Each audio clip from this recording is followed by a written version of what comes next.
Saya mengucapkan selamat maju jaya kepada Yang Berbahagia Datuk.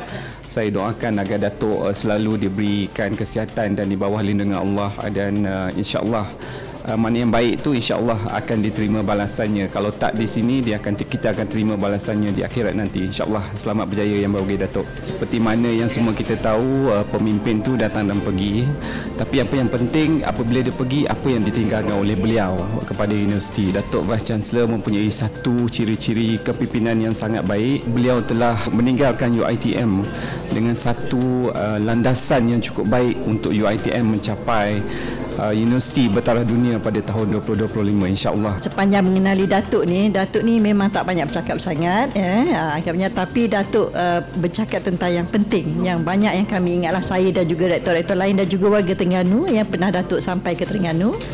Jadi Datuk ni banyak memberi nasihat, terutama tentang kepimpinan, leadership values, good to great, itu yang kami ingat. Dan juga yang paling kami ingat adalah perancangan strategi UiTM 2025. Contoh sekali, Datuk datang ke Terengganu, kita makan seafood, ikan celuk tepung, memang Datuk tak dah nampak macam Datuk masa itulah. Dia memang amat peramah, amat bercerita tentang diri sendiri. So kita rasa rapat sangat dengan Datuk. Jutaan terima kasihlah kepada apa segala jasa Datuk pada UiTM.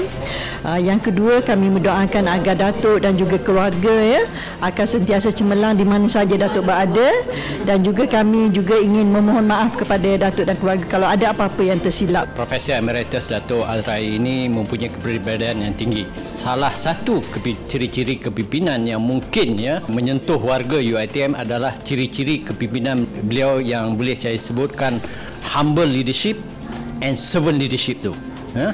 Cara beliau berkomunikasi, cara beliau mengarahkan sesuatu arahan tersebut penuh dengan hikmah, penuh dengan hikmah, penuh dengan tunjuk ajar.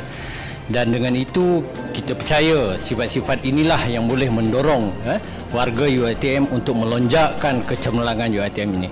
Salah satu peristiwa yang kita rasa tersentuh dan terkesan atas ini, beliau pada satu hari itu bercuti balik kampung, balik kampung dan rasanya nak berjalan lah, jalan singgah ke UiTM Kedah. Secara informalnya, dengan pakaian informalnya, dia menegur staf-staf dan berbincang dengan kita, dan kita rasa the figurehead tu dan the humbleness of him tu sangatlah menyentuh, orang kata menyentuh warga kita, warga kampus. Datuk Azrai integriti dan juga kurang bercakap tapi lebih bekerja. Ada satu ketikanya berpeluang untuk menyusuri sungai di Pahang pada waktu malam. Ketika itu ada satu program, dan jelas pada ketika itu Datuk Wisi merupakan seorang yang sangat berminat tentang alam semula jadi dan sebagainya, dan ini memang ditunjukkan apabila kita berjalan, kita melihat pada suasana malam tu dia menceritakan pengalaman Datuk sendiri ketika dia kecil dan sebagainya, dikaitkan dengan alam sekitar dan sebagainya.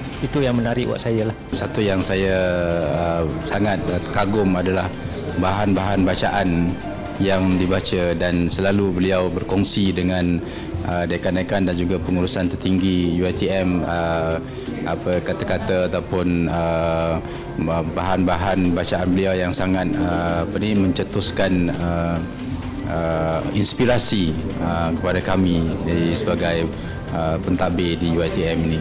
Saya yakin dengan kepimpinan yang ditunjukkan oleh Datuk Azrai, beliau akan berjaya dalam karier selepas ini, dan saya yakin khidmat beliau amat diperlukan di tempat lain, dan saya doakan beliau berjaya dan dirahmati Allah sepanjang masa. Saya begitu teruja disebabkan kepribadian beliau yang saya lihat sebagai seorang yang amat merendah diri dan berjiwa warga, berjiwa rakyat, dan cara pendekatan dia ada bersama warga di dalam apa pun melaksanakan tugas-tugas yang diamanahkan.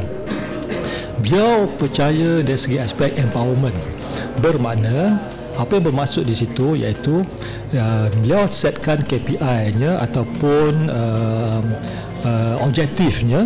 Jadi dia serahkan kepada kita untuk melaksanakan tugasan tersebut dengan menggunakan kreativiti masing-masing.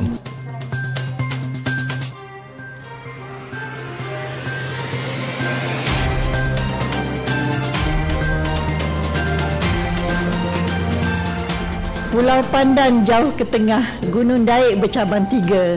hancur badan dikandung tanah, budi yang baik dikenang juga.